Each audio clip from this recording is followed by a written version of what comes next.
Vamos a ponernos de pie, mis hermanos, por reverencia a nuestro Dios.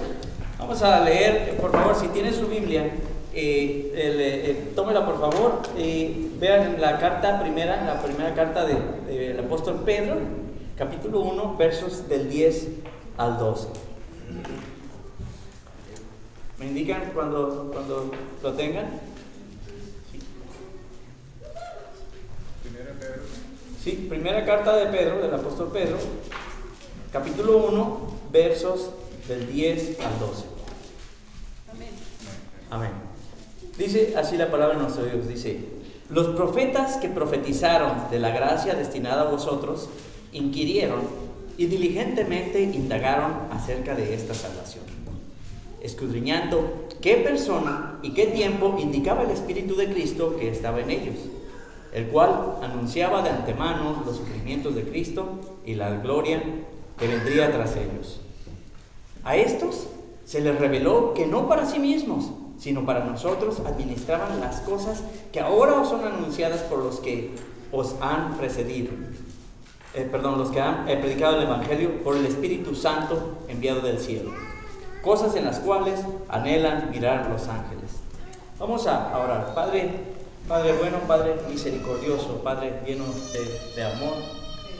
En esta tarde, Señor, te damos muchas gracias, Señor, por el privilegio que nos das de venir delante de tu presencia, Señor, alabar tu nombre poderoso, Señor, declarar que eres nuestro Dios. Ahora, mi Dios, rogamos que hables a nuestra vida, Señor, que el día de hoy, Señor, tu palabra, Señor, pueda ser expuesta de una manera clara, Señor, de una manera, Señor, que transforme, Señor, nuestras vidas y nuestros corazones. Padre Santo, te damos muchas gracias y te pedimos todo en el nombre de nuestro Señor Jesucristo. Amén. Amén. Bueno, mis hermanos, ya pueden sentarse, mis hermanos. La siguiente semana vamos a intentar tener ya las pantallas para que puedan estar viendo todo lo que se refiere al servicio. Pero el día de hoy, mis hermanos, quiero hablarles de algo. Quiero hablarles acerca de una actitud que nosotros debemos tomar. Nosotros siempre estamos llenos de decisiones. Nuestra vida está basada en decisiones. A mí me gustaría saber qué actitud estamos tomando, qué actitud tomamos frente a la salvación. Hoy veremos cuál es esa actitud que tomamos. Si usted, mi hermano, tiene una seguridad de vida eterna, si usted sabe que en este momento usted muere, mi hermano, si el techo de este lugar se colapsara y cae sobre nosotros y nosotros morimos, ¿usted sabe a dónde va a ir? Sí, muy bien. Bueno, entonces tiene una seguridad de vida eterna. Si usted tiene una seguridad de vida eterna, ¿qué actitud toma usted frente a esto? ¿Qué actitud toma usted sabiendo que usted es una persona que ha sido redimida por el Señor, que ha sido limpiada de sus pecados, que Dios ha perdonado su pecado, que usted va a estar eternamente delante del Señor Jesús? ¿Qué actitud usted toma? ¿Qué actitud yo tomo? Estamos llenos de gozo. Estamos llenos de gozo, muy bien. Mi hermana está llena de gozo. Sí. Ahora, si usted no tiene una seguridad de vida eterna, si el techo se colapsa, el mismo techo que se iba a colapsar hace rato, se colapsa y cae encima nuestro, ¿qué va a pasar con nosotros? ¿Qué actitud debemos tomar en este momento al saber que no sabemos a dónde vamos? Yo alguna vez preguntamos a mis papás, Chely por ahí debe acordarse, estaba el pastor Antonio también estaba ahí, y yo pregunté a mi papá, y estaba el pastor, preguntaba: ¿y usted dónde va a pasar su eternidad? Y mi papá dijo: pues donde Dios quiera. Estaba el pastor Antonio ahí, y le dijo, no, Dios quiere que usted pase la eternidad con Él, eternamente y para siempre con Él. Eso es lo que Dios quiere. Dios quiere que todos pasemos una eternidad junto con Él. Dice que Dios ha sido paciente, esperando que todos procedan al arrepentimiento, porque Dios quiere que todos estemos ahí. Pero desgraciadamente no todos estaremos en el cielo. Entonces, el día de hoy vamos a ver qué actitud deberíamos tomar por los dos lados. Si hemos creído en el Señor Jesús como nuestro Señor y Salvador, y si no tenemos una seguridad, ¿qué actitud deberíamos tomar? Para eso, mis hermanos, vamos a continuar con nuestra serie, la primera carta del apóstol Pedro.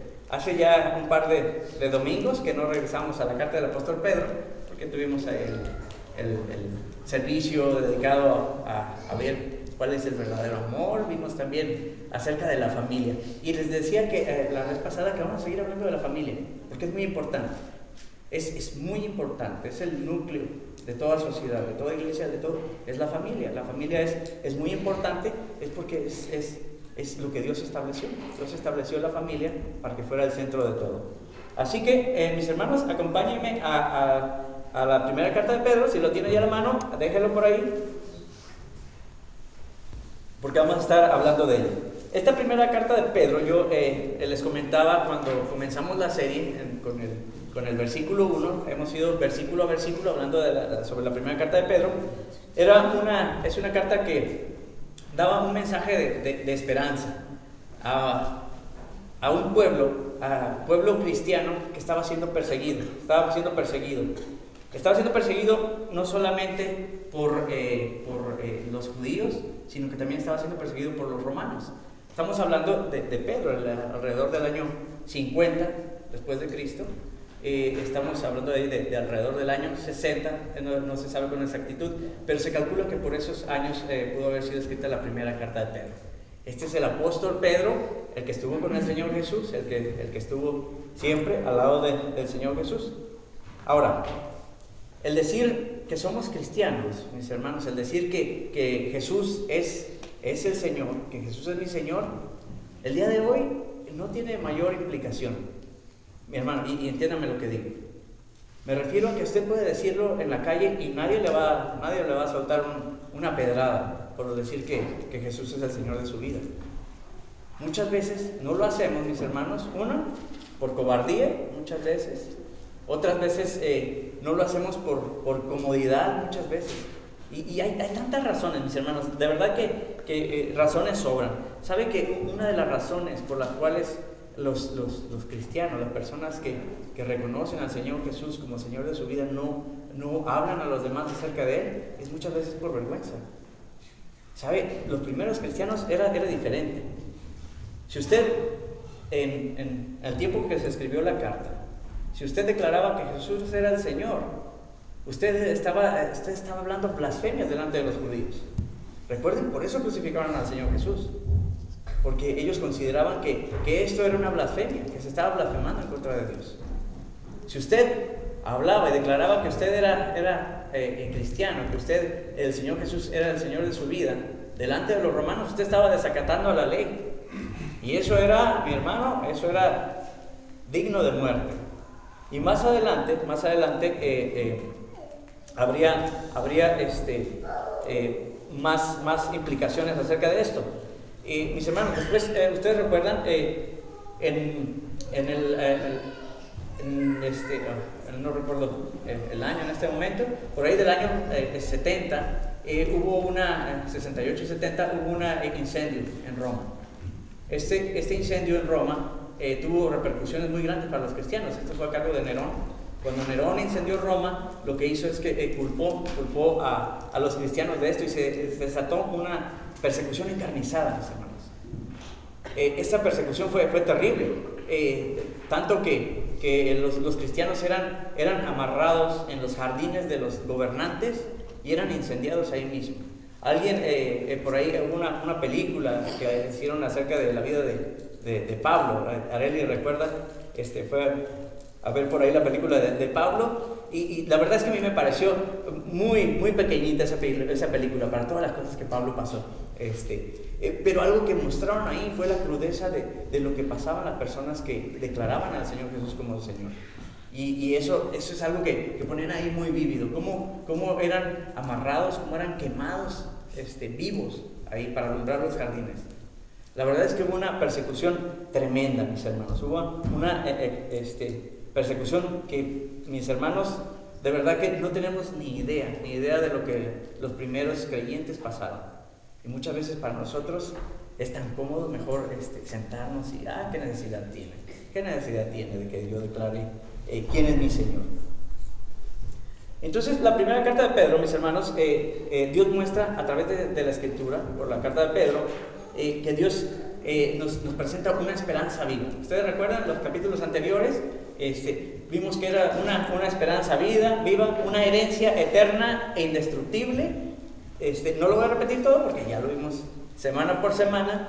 Y decía también que esta es una herencia, no solamente es una herencia indestructible, sino que estaba reservada para nosotros y con la promesa, mis hermanos, de ser guardados por el poder de Dios mediante la fe.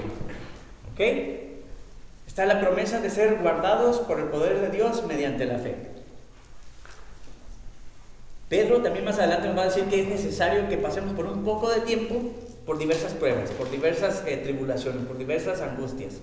Esto era con la finalidad de que nuestra fe fuera probada. Y dice ahí, es muy hermoso cuando dice que nuestra fe debe ser probada así como el fuego, ¿verdad? Pero ya lo vimos la semana pasada. Entonces, vemos que nuestra fe debe ser probada. Y en el versículo 9, en el que terminamos en el último mensaje acerca de la primera carta de Pedro, dice que para obtener la recompensa, de la fe. ¿De la fe en quién? De la fe en Cristo Jesús. ¿Cuál es la recompensa de la fe en Cristo Jesús? Mis hermanos, es la salvación de nuestras almas. Eso es la recompensa, esa es la recompensa de nuestra fe. Entonces, es esta salvación. Lo importante aquí es la salvación obtenida por medio del sacrificio del Señor Jesús. No hay nada, mis hermanos, que nosotros podamos hacer para obtenerla. No hay nada que usted pueda hacer. Usted no puede ser demasiado bueno como para obtener la salvación. Nadie puede hacerlo. Entonces la salvación se obtiene única y exclusivamente por el sacrificio que el Señor Jesús hizo en la cruz. Ahí Él llevó el peso de todo nuestro pecado y de toda nuestra maldad. No hay nada que nosotros podamos hacer. ¿Qué es esto, mis hermanos? Esto es el Evangelio. ¿Sabe qué es el Evangelio? ¿Qué quiere decir el Evangelio? Son las buenas nuevas de salvación. Esto es el Evangelio, las buenas nuevas de salvación a través del sacrificio perfecto del Señor Jesús en la cruz. Romanos 10, del 8 al 9, dice que esta es la palabra de fe que confesamos. Esta es la palabra de fe que nosotros predicamos. Que si confesares con tu boca que Jesús es el Señor, dice, y creyeres en tu corazón que Dios le levantó de los muertos, serás salvo. Eso es Evangelio. Que si usted confiesa verdaderamente en su corazón que Jesús es el Señor y lo confiesa con su boca, usted va a ser salvo. Entonces, primeramente, se tiene que creer que Jesús es el Señor. Se tiene que poner la fe en el Señor Jesús. Y se tiene que declarar también. Usted no puede andar como cristiano de la secreta, ¿verdad? Muchas veces así andamos en el trabajo, ¿verdad? Y mejor andamos a las escondidas. No queremos que nadie sepa a quién servimos, quién es nuestro Señor, quién es nuestro Dios. Entonces, mis hermanos, esa es la palabra de fe que confesamos. Esta salvación, mis hermanos, obtenida por gracia únicamente, porque por gracia sois salvos, y esto dice la Escritura, no de vosotros, pues es un don de Dios, no por obras para que nadie se gloríe, dice la Escritura. Entonces, esa salvación obtenida por gracia es de la que vamos a hablar ahorita. Y acompáñame, mi hermano, a la primera carta de Pedro. Vamos a leer los capítulos del 10 al 12. Acabamos de leer, dice: los profetas que profetizaron de la gracia destinada a vosotros inquirieron y diligentemente indagaron acerca de esta salvación. ¿Cómo? El versículo 11 dice: escudriñando qué persona y qué tiempo indicaba el Espíritu de Cristo que estaba en ellos, el cual anunciaba de antemano los sufrimientos de Cristo y las glorias que vendrían tras ellos. Entonces, mis hermanos, la salvación inquirida o la salvación que investigaron estos profetas es esta salvación de la que estamos hablando, el Evangelio de Cristo. ¿Quiénes son los profetas? ¿Quiénes son los profetas? Los profetas, mis hermanos, usted debe recordar en el Antiguo Testamento, yo sé que todos conocen muy bien su Biblia, y si no, mis hermanos, es tiempo de que comencemos a conocer nuestra Biblia. el Antiguo Testamento es hasta antes de la llegada del Señor Jesús, ¿verdad? Todo lo que se habla acerca de las profecías, promesas de la venida del Mesías o del Cristo. El Cristo quiere decir el Mesías, que quiere decir el ungido también. Antes de las escrituras, de la llegada del Señor Jesús, es el Antiguo Testamento. Después de la venida del Señor Jesús, después de la llegada del Señor Jesús, es el Nuevo Testamento. Entonces, lo que tenemos que recordar es que en el Antiguo Testamento, Dios hablaba a tres tipos de personas únicamente. El día de hoy, mi hermano, nosotros todos tenemos acceso directo al Padre. Todos podemos ir directamente delante de la presencia del Padre. Podemos hablar directamente con Dios. Pero antes no era posible. Él únicamente se comunicaba, o únicamente hablaba a los reyes, los profetas y los sacerdotes. Son los únicos tipos de personas los cuales recibían instrucciones de Dios. ¿Para qué? Bueno, para hacérselo saber al pueblo. Mis hermanos, iba a decir es curioso, pero no. Ese es algo que Dios en su sola voluntad hizo y es perfecto. El Señor Jesús cumple con estos tres requisitos. El Señor Jesús es rey, el Señor Jesús es profeta y el Señor Jesús es el sumo sacerdote de una vez y para siempre.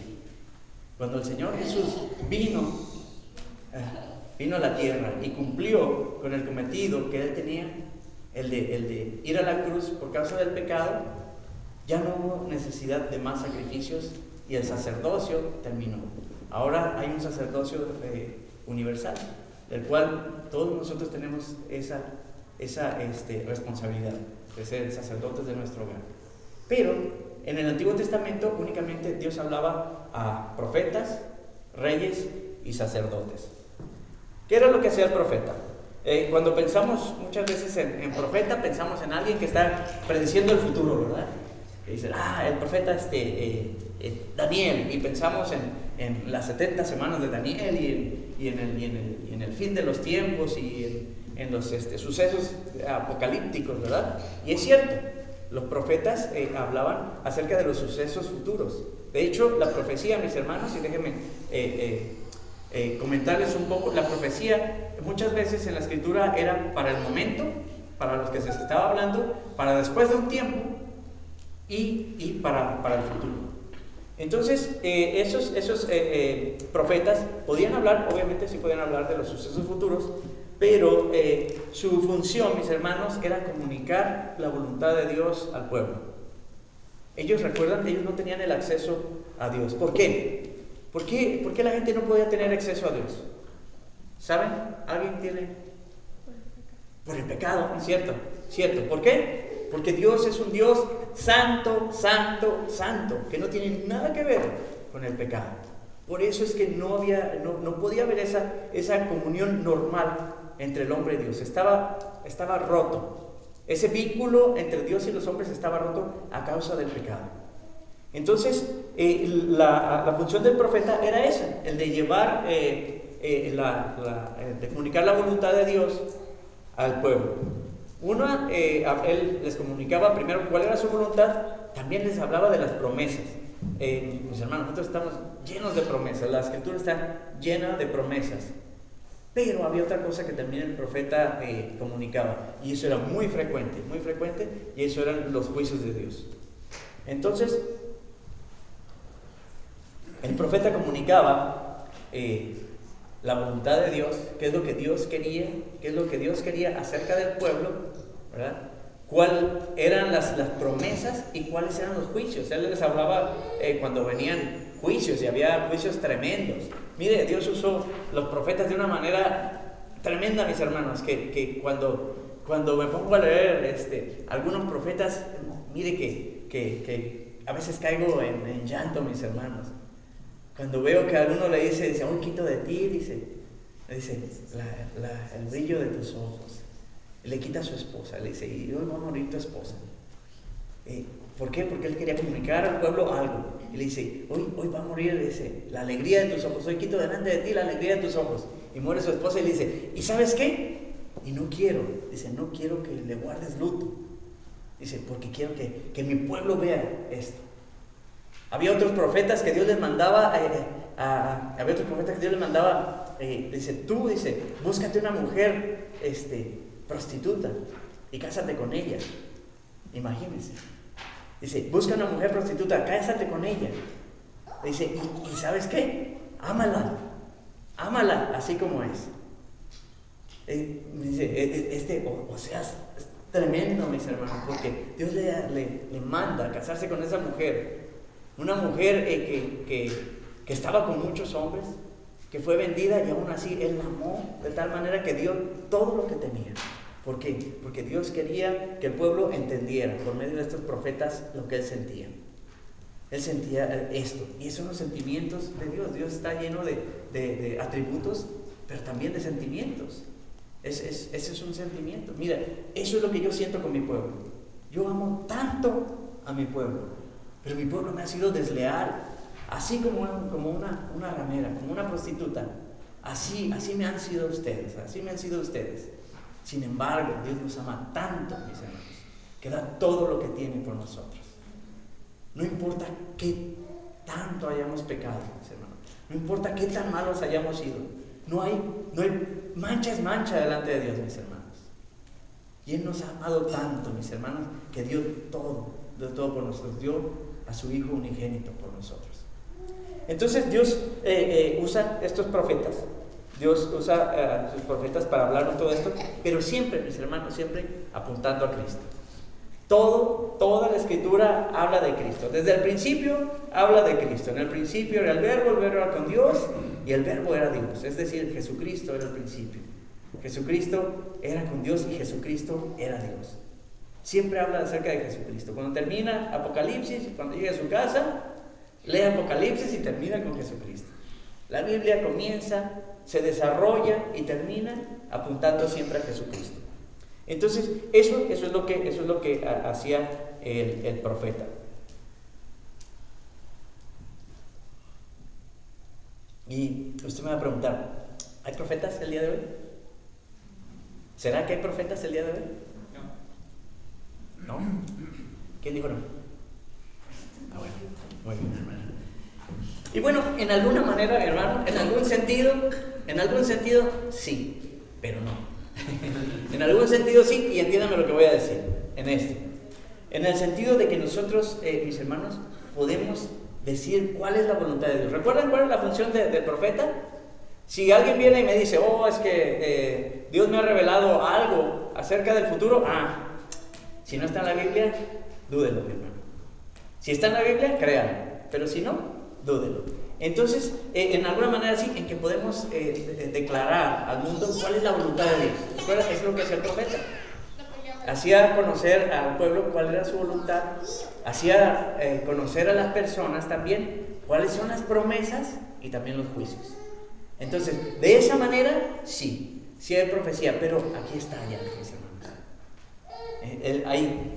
No hay dones proféticos ahorita, pero este es el don profético, el hablar lo que ya está aquí en las Escrituras. Entonces, en Hebreos 1, dice, Dios, habiendo hablado muchas veces, dice, y de muchas maneras, ¿sí? Dice, habiendo hablado muchas veces y de muchas maneras a nuestros padres por medio de los profetas, ¿ok? Ponga atención a lo que dice Hebreos. ¿Sí? Dios habiendo hablado muchas veces, no una, habló muchas veces. Dios habló muchas veces a los padres por medio de los profetas. A los padres se refiere a los padres de las personas que estaban ahí. Por medio de los profetas, dice, ahora nos ha hablado por medio del Hijo. Ahora nos ha hablado por medio del Señor Jesús. Es decir, que ya las profecías de la venida del Señor Jesús ya se cumplieron en la llegada del Señor Jesús. Y el Señor Jesús va a regresar, mis hermanos. Tengo buenas noticias, el Señor Jesús va a regresar. Y están ahí. Ahí están esas promesas. Entonces, dice, hoy el Padre nos habla a través de su Hijo. Es decir, a través de la llegada de nuestro Señor Jesús. Tenemos ahí el término del Antiguo Testamento y el comienzo del Nuevo Testamento. Un Nuevo Testamento del Señor Jesús. Entonces, el total de la revelación, mis hermanos, está completo ya. Ya está completo, aquí. O sea, ya no hay nada más que agregarle. De hecho, dice la Escritura que hay una maldición para aquel que le añada o le quite algo a la Escritura. Entonces ya está terminada. Mi hermano, si alguien le dice que tiene una revelación nueva de Dios, tenga cuidado porque el corazón del hombre es muy engañoso, mi hermano. Engañoso más que todas las cosas, dice la Escritura. Entonces, todas las Escrituras, mis hermanos, apuntan y son reveladas a través de Cristo. Segunda de Pedro, capítulo 1, verso 19, dice que tenemos la palabra profética más segura. Alguien me preguntó una vez si Dios podía hablar audiblemente a una persona. Y Dios es Dios, mis hermanos. Dios es Dios, Dios puede hacer todo lo que Él quiera, porque Él es un Dios soberano, absoluto. Él puede hacer lo que Él quiera, pero Él ya nos dejó su palabra. Toda la revelación de la palabra está aquí completa. Entonces, aquí está completa. Tenemos la palabra profética más segura. Gálatas 1:7 dice que si aún nosotros, o aún un ángel del cielo, escuchen lo que dice, si nosotros, si viniera un ángel del cielo, estoy parafraseando lo que dice la Escritura, si viniera un ángel del cielo y les habla, les presenta un evangelio distinto al que les hemos anunciado, sea maldito, sea anatema. ¿Sabe? Eso es un problema. Y de aquí, mis hermanos, se han hecho tantas malas interpretaciones de la Escritura. Y viene una persona y dice, es que un ángel vino y me entregó unas tablas de oro, y ahí hay una nueva revelación, y de ahí surgen, mis hermanos, doctrinas, mis hermanos, que no tienen nada que ver con la palabra de Dios. ¿Por qué? Porque dice que ya está completa. Si aún un ángel viniera ahorita y se parara a un lado nuestro y le dijera, tengo una nueva revelación para ustedes, no lo crean, porque ya está aquí. Eso ya está completo. ¿Ok? Entonces, hasta ahorita, mis hermanos, ¿por qué es importante? ¿Por qué es importante estudiar la carta de Pedro? ¿Recuerdan cuál era la intención de Pedro al escribir esta carta? Era el de brindar esperanza a un pueblo que estaba siendo perseguido, un pueblo que estaba en sufrimiento. Entonces, hasta ahorita hemos visto un mensaje de esperanza por medio de la predicación del Evangelio, es decir, de la buena nueva de salvación y de la predicación de este mismo, ¿verdad? En el versículo 10, acompáñame al versículo 10, dice: los profetas que profetizaron de la gracia destinada a vosotros inquirieron y diligentemente indagaron acerca de esta salvación. Dice que los profetas hablaron acerca de la gracia destinada para nosotros. ¿Saben qué es gracia? Yo sé que todos lo saben. Gracia es un regalo. La definición de gracia es un regalo que no merecemos. Nosotros, usted recuerda, el pueblo no podía estar delante de la presencia de Dios, no podía, mi hermano, tener una relación directa con Dios por causa del pecado. Por cuanto todos pecaron, dice, están destituidos de la gloria de Dios. Y Dios nos da ese regalo, un regalo inmerecido, y nos presenta al Señor Jesús. Entonces dice que estos profetas hablaron acerca de la gracia destinada para vosotros. Nosotros, mis hermanos, nos encontramos en una situación bien privilegiada, de verdad. Mire, y quiero que de verdad ponga atención en esto. ¿Por qué? Mire, ¿por qué estamos en una situación bien privilegiada? De acuerdo a los tiempos proféticos de Dios, mis hermanos, estamos en el tiempo de la gracia. Es decir, no todo el tiempo hubo gracia. No todo el tiempo hubo gracia. Hay 7, mis hermanos, hay 7 tiempos en los cuales se divide la Escritura, de los cuales no hay tiempo el día de hoy para discutir, y la verdad es que eso tomaría mucho tiempo para estudiar y para ver todo esto. Pero hay 7 tiempos o dispensaciones, tiempos, mi hermano. Alguien dice, eso de dispensación suena feo. Solamente son tiempos, solamente son los tiempos de Dios. Vino el tiempo de la inocencia, vino el tiempo de la conciencia, mis hermanos, son 7, recuerden. Vino el tiempo del gobierno humano, la promesa, la ley, y luego viene la gracia. ¿Ok? Son 7, estamos en el número 6. El número 5 es la ley, el número 6 es la gracia, y lo que viene, mis hermanos, es tremendo. Es el reino milenial del Señor Jesús. Después de que termine el periodo de la gracia, vienen, mi hermano, algo precioso. El Señor Jesús viene, instala su reino por 1000 años.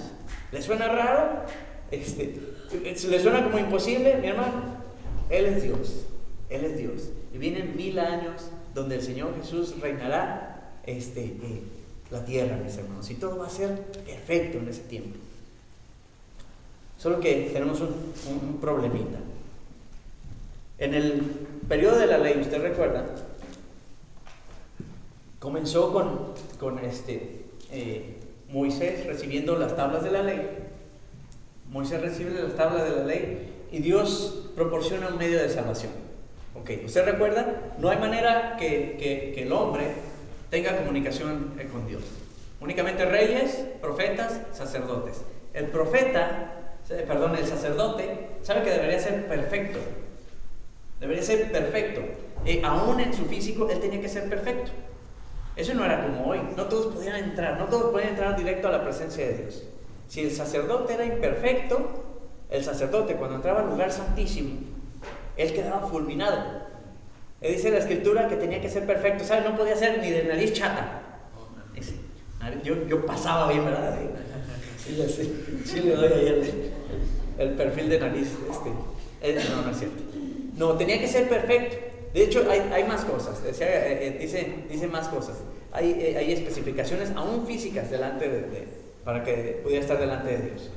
Obviamente tenía que estar perfecto, él tenía que haberse preparado perfectamente, él tenía que haber hecho tantas cosas para presentarse delante de la presencia de Dios. Y si no era agradable delante de Dios, caía fulminado. Y tenían que sacarlo con un lazo, tenían que sacarlo de ahí. Entonces, Dios presenta un medio de salvación y presenta la ley. Y presenta toda la ley, mis hermanos. ¿Sabe cuál es el problema? Que nadie puede cumplir la ley. Nadie puede cumplir la ley. Por cuanto todos pecaron, todos están destituidos de la gloria de Dios. Está ese medio, pero no es posible cumplirlo. El único que puede cumplirlo, el único que podía cumplirlo, es el Señor Jesús. Entonces, todos ellos tuvieron esa oportunidad, pero era imposible. Así que Dios nos presenta su plan perfecto de salvación y viene el Señor Jesús. El mismo Dios Todopoderoso, Él se hace hombre y viene a cumplir por nuestro pecado. Él lleva el peso, la carga, todo lo que nosotros teníamos que pagar, el Señor Jesús viene y Él lo paga en esa cruz.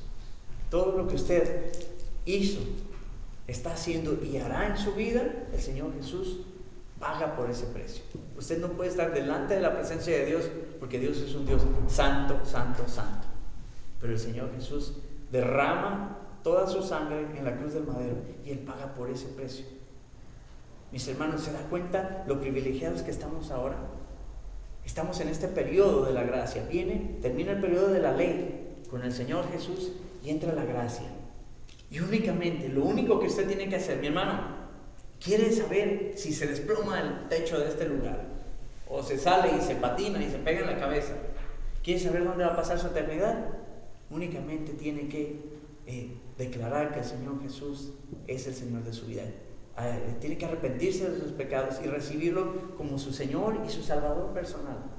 Es el tiempo de la gracia. Tenemos esa oportunidad. Hoy tenemos esa oportunidad, el de saber a dónde vamos a ir. En todo el tiempo histórico no hubo esta oportunidad, sino ahora, mis hermanos. ¿Y sabe cuál es el problema?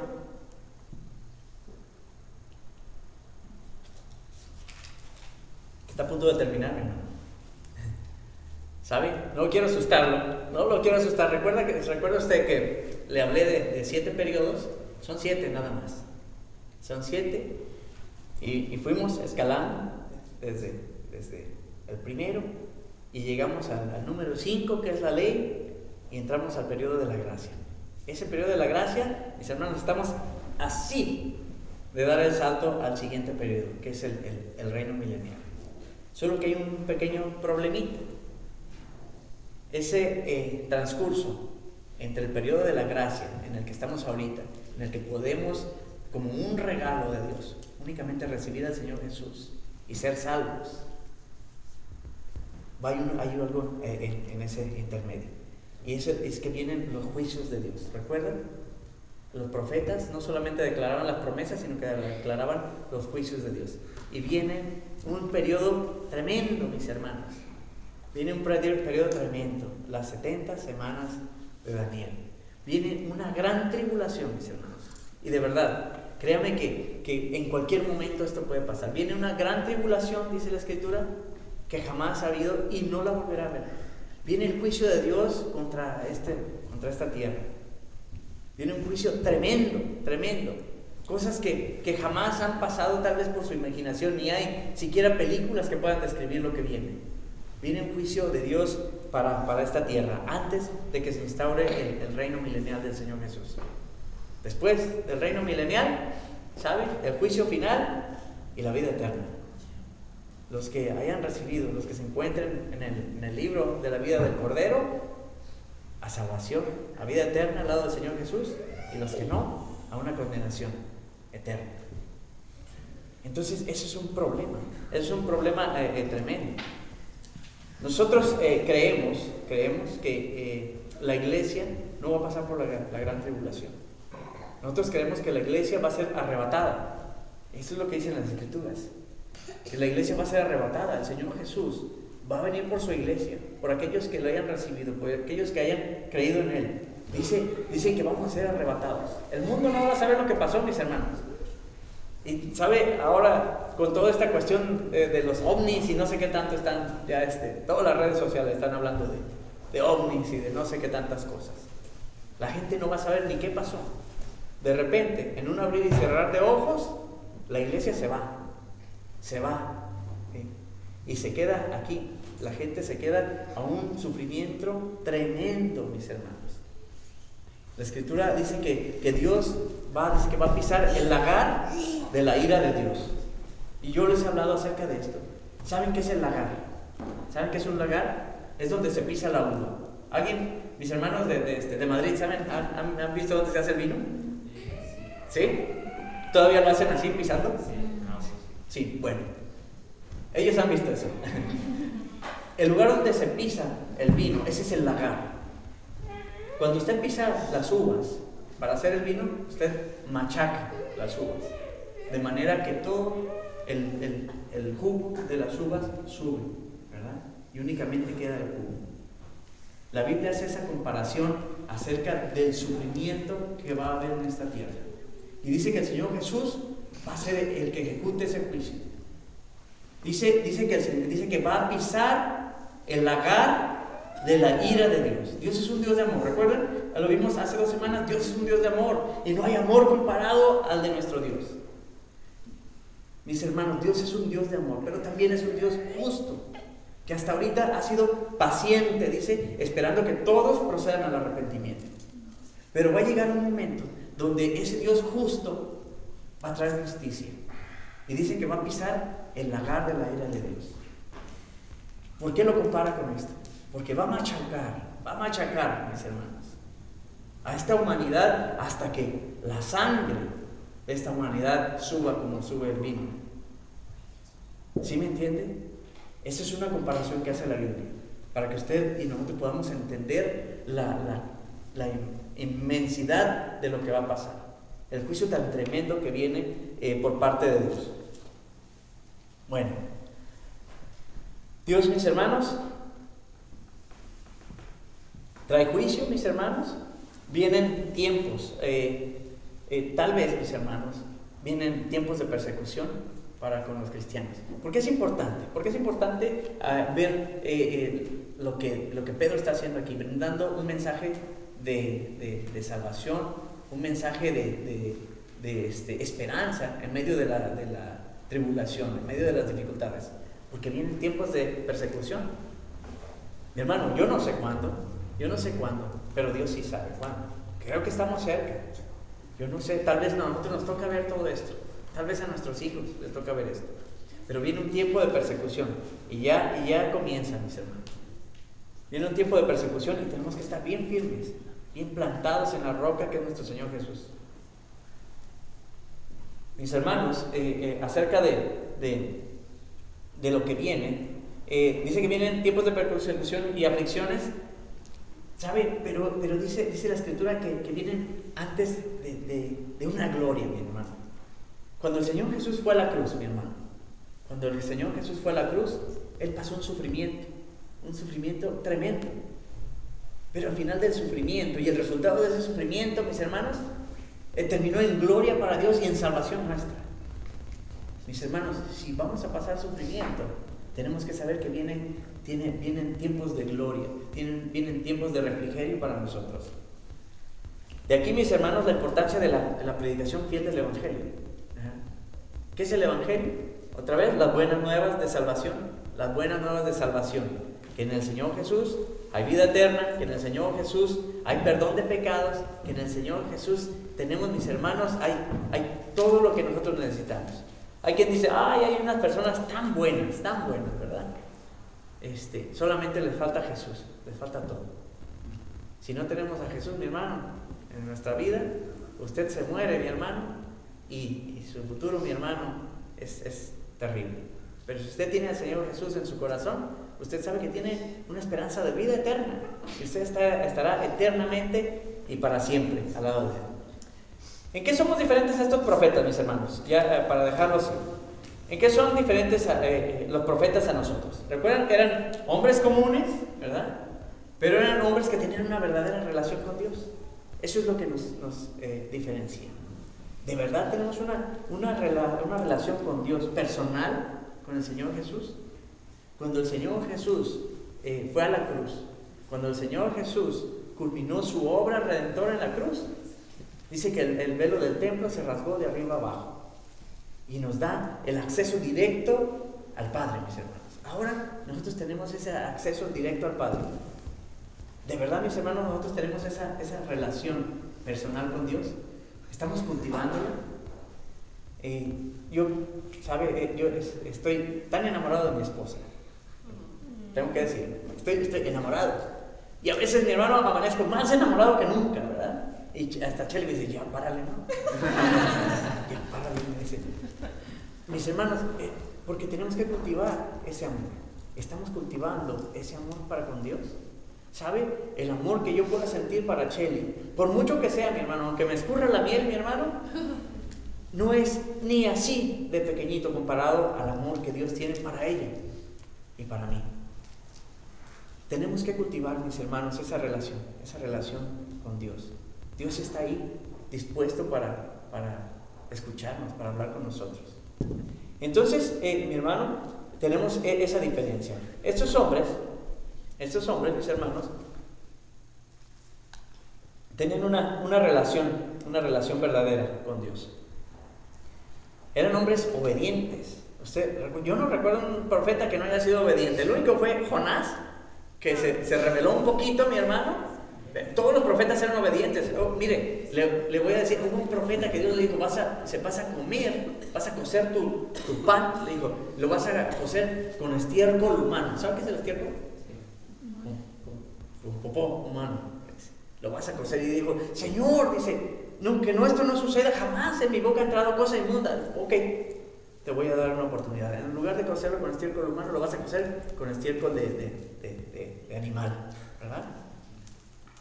Y obedeció, mi hermano. Había profetas, ellos tenían que ir cargando maderos, tenían que hacer todo lo que Dios les decía que hicieran, todos lo hacían. El único que se rebeló un poquito fue el profeta Jonás, que dijo, no, yo me voy para otro lado. ¿Y sabe cómo lo regresó Dios? Adentro de una ballena, adentro de un gran pez. No sé si era ballena, dice la Escritura, dentro de un gran pez. Pero eran hombres obedientes, mis hermanos. Eran hombres que estaban obedeciendo. Nosotros, mis hermanos, de verdad, nosotros hacemos, y personalmente, tenemos que trabajar tanto en nuestra vida. Nosotros hacemos lo que queremos. Y decimos, sí, de la palabra, sí, esto sí me acomoda, aquí sí obedezco a Dios. Pero en lo demás, no, eso es cosa mía, yo me encargo. cuando deberíamos estar obedeciendo. Si de verdad nos decimos seguidores del Señor Jesús, eso es lo que quiere decir cristiano, ser un pequeño Cristo. Entonces nuestra vida debería estar reflejada por la obediencia. En el versículo 10 dice que inquirieron los profetas que profetizaron de la gracia destinada para vosotros, inquirieron diligentemente. ¿Sabe qué es diligente? ¿Alguien tiene? La hermana siempre se lo saca de la bolsa. ¿Qué es diligente?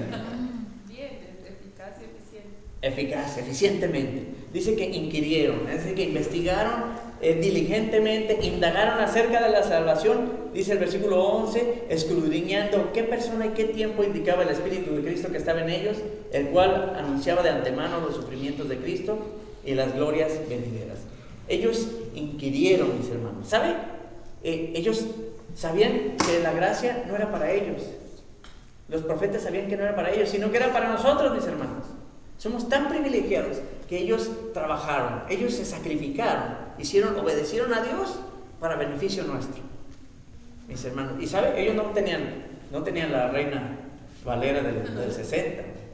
Ellos no tenían la nueva versión viviente y todas estas versiones, mis hermanos. Ellos dicen que indagaron, dedicaron su vida, mis hermanos, dedicaron su vida completa para investigar qué es lo que Dios quería acerca de esto.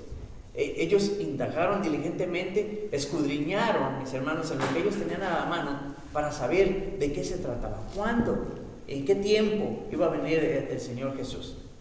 Y esto, mis hermanos, esto debe ser para nosotros algo en lo que debemos pensar. ¿Cuánto tiempo?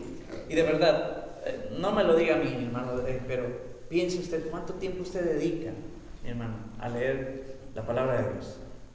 De verdad, ¿cuánto tiempo, mis hermanos, estamos dedicando a la palabra de Dios, a la oración?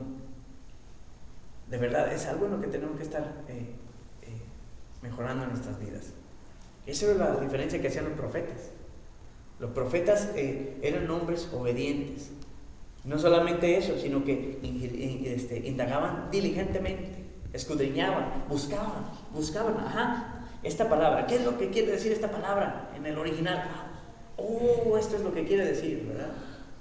Mi hermano, no es que la Biblia tenga interpretaciones privadas, de hecho dice la escritura es de interpretación privada, pero tiene aplicaciones. Y de la manera que nosotros nos metamos en la escritura y empecemos a leerla, es la aplicación que va a tener en nuestra vida. ¿Qué aplicación vamos a dar a nuestra vida a través de la escritura? Entonces, estos hombres, dice, escudriñaron en el versículo 11 acerca de Cristo y su sufrimiento.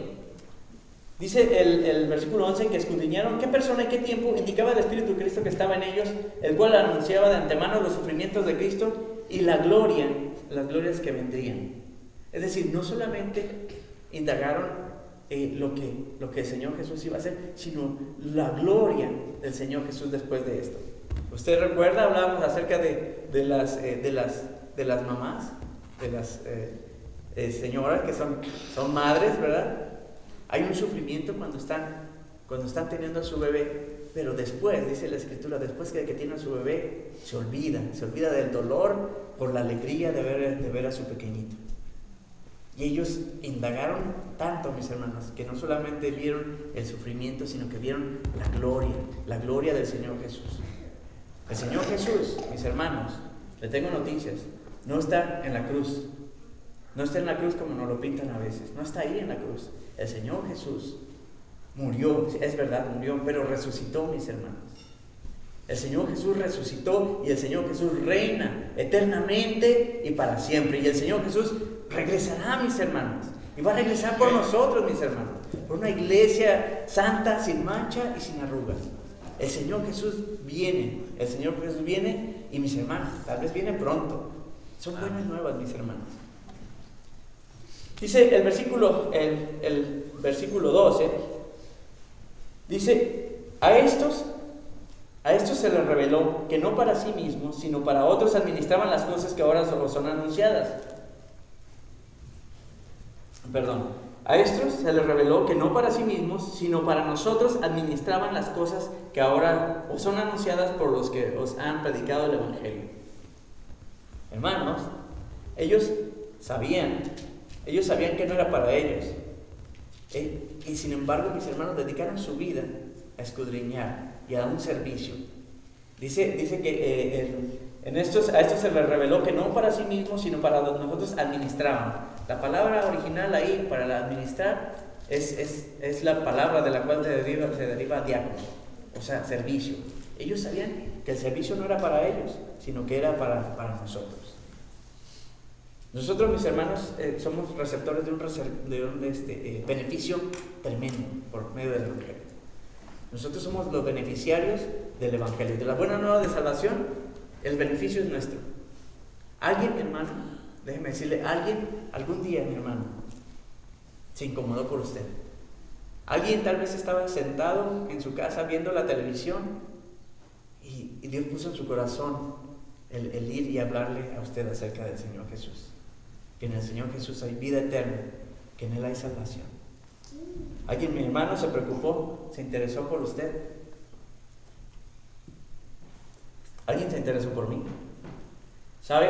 Alguien, un día, mi hermano, llegó, tocó mi puerta y me dijo que Jesús tenía perdón de mis pecados. Alguien se interesó por mí. Alguien se tomó el tiempo, mi hermano.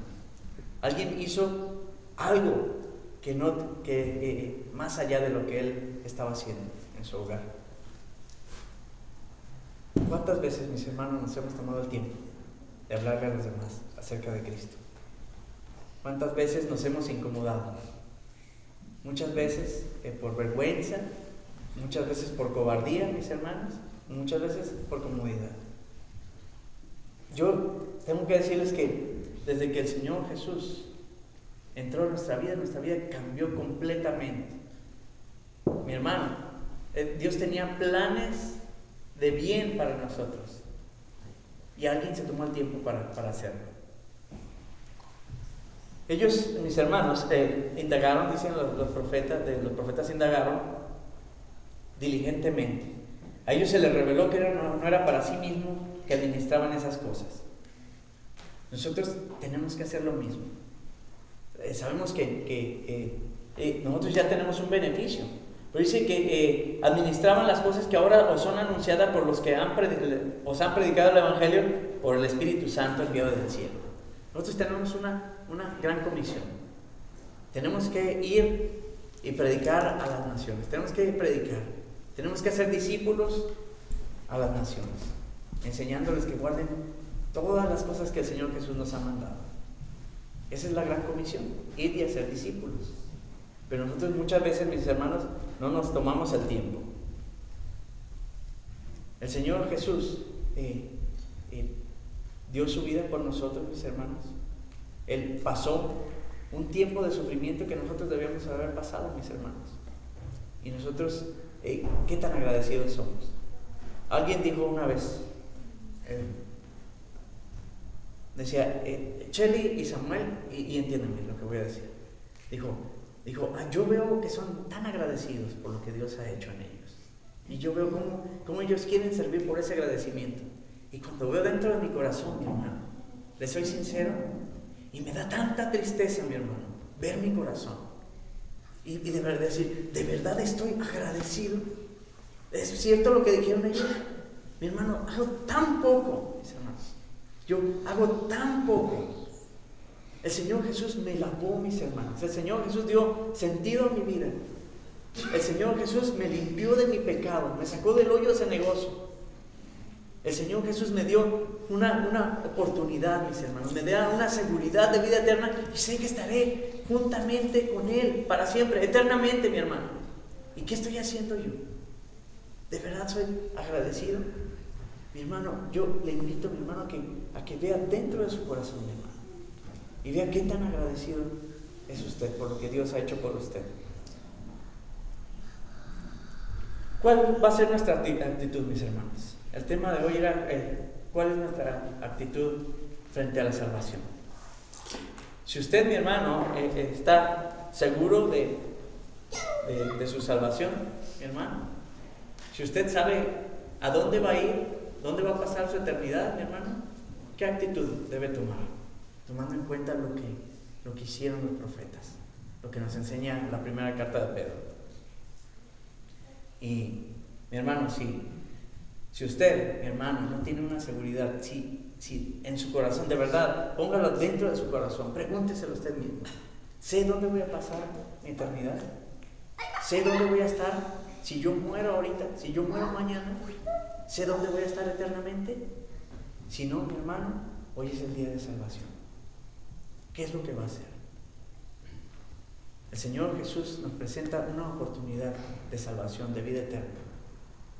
Mi hermano, si usted lo desprecia, el día de hoy, dice la Escritura, dice buscar a Dios mientras pueda ser hallado.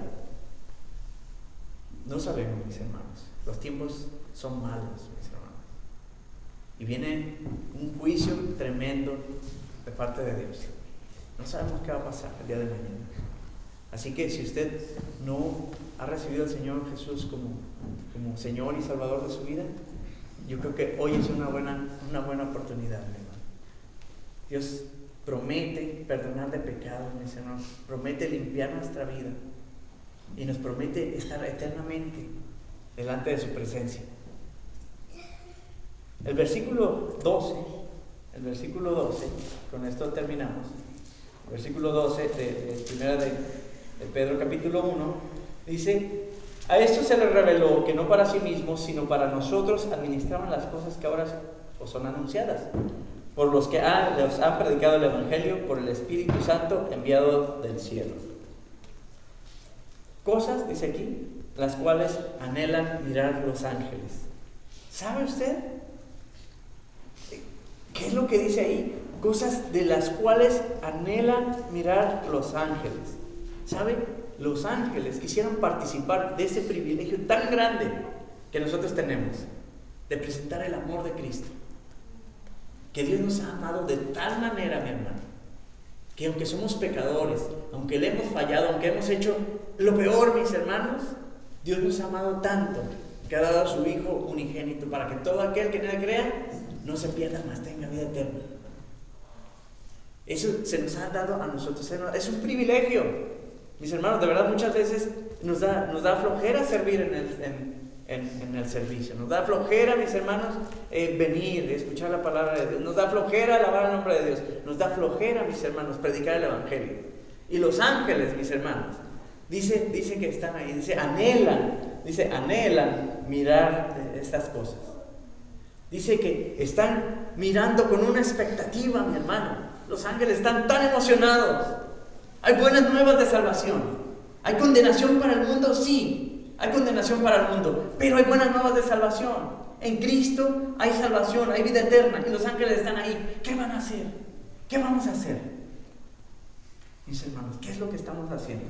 ¿Qué es lo que estamos haciendo nosotros? Estamos tan privilegiados, mis hermanos, de tener la Escritura, de tener toda la revelación de la palabra de Dios. Estamos tan privilegiados, mis hermanos, de poder alabar el nombre de Dios. Estamos tan privilegiados de poder compartir las buenas nuevas de Dios. ¿Qué es lo que vamos a hacer?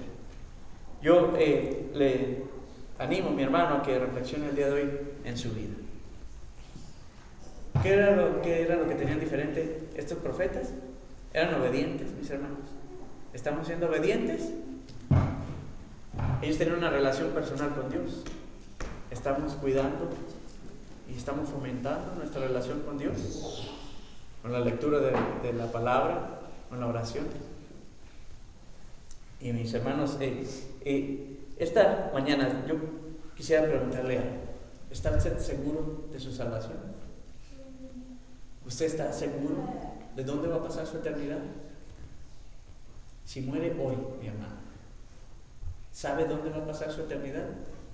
Si no lo está, mi hermano, yo le invito a que el día de hoy acepte al Señor Jesús. Dice en su palabra, dice que si oyes la voz de Dios, dice tenemos que escuchar. No endurezcamos nuestro corazón, mis hermanos. Así que yo le invito a mi hermano que cierre sus ojos y vamos a orar a nuestro Dios. Padre Santo, Padre bueno, en esta noche, en esta tarde, Dios, te agradecemos por tu amor, por tu misericordia, Señor, por esa esperanza de vida eterna que tú nos das. Porque tú nos prometes, Señor, que aunque suframos, mi Señor, la gloria venidera será mucho, mucho mayor que la postrera, mi Señor. Porque sabemos que en ti hay salvación, hay vida eterna, y que no importa, Señor, lo que hayamos hecho, Señor. Tú eres bueno, tú eres misericordioso, tú eres tardo para la ira y grande en tu misericordia. Y has sido paciente, Señor, esperando que procedamos al arrepentimiento. Y Dios, en esta noche, Señor, te agradecemos por tu palabra, Señor. Señor, sabiendo que tu palabra, Señor, es la que tiene el poder, Señor, y no el que la habla. Perdóname, mi Señor, si esta mañana no he hablado de acuerdo a tu palabra, Señor. Que seas tú, Señor, hablando, Señor, a nuestros corazones por medio de ella, sabiendo que de la palabra tuya, Señor, transforma, Señor, penetra hasta dentro del corazón, Señor, y discierne las intenciones de este, Señor. Mi Dios, en esta mañana yo te pido, Señor, que si hay alguien, Señor, que no te ha recibido, Señor, si hay alguien, Señor, que no tiene una seguridad de vida eterna, que hables a su corazón. Y si usted, mi hermano, si usted, mi amigo, en esta noche quiere saber dónde pasará su eternidad, yo le invito a que el día de hoy reciba este regalo de salvación. Dice la Escritura que por cuanto todos pecamos, todos están destituidos de la gloria de Dios. También dice la Escritura que si confesáramos nuestros pecados, Dios es fiel y justo para perdonarnos y limpiarnos de toda maldad. Y esta es la palabra de fe que predicamos. Que si confesares con tu boca que Jesús es el Señor y creyeres en tu corazón que Dios le levantó de los muertos, serás salvo. Si usted quiere tener una seguridad de vida eterna, yo le invito a que esta tarde reciba al Señor Jesús y repita conmigo. Señor Jesús, en esta tarde yo te agradezco por esa oportunidad de salvación. Hasta el día de hoy yo no sé dónde estaré, pero sé que tú diste tu vida en esa cruz, que mi pecado me condena porque tú eres un Dios santo, santo, santo, que yo no puedo hacer nada para ganar la salvación, pero tu dádiva es grande y tu amor ha sido tan grande que te entregaste por completo y te hiciste hombre y fuiste a esa cruz, y fuiste latigado y fuiste escupido y fuiste clavado en tus manos y en tus pies, y en esa cruz pagaste por el precio de todo mi pecado. En esa cruz pagaste por mi pecado, por mi maldad. Y es en ese sacrificio perfecto que tú, Señor, nos das la salvación, que tú nos lavas de nuestros pecados por medio de tu sangre. Es en esa cruz donde tú clavaste el acta que nos era contraria. Y es en tu resurrección que nos das esa seguridad de vida eterna. En esta tarde yo te recibo como mi Señor y como mi Salvador. Yo me arrepiento de todo mi pecado y desde el día de hoy yo quiero servirte. Yo quiero ser agradable delante de ti. Señor, yo te ruego que en esta noche escribas mi nombre en el libro de la vida. En el nombre de nuestro Señor Jesús. Amén. Así como está, mi hermano.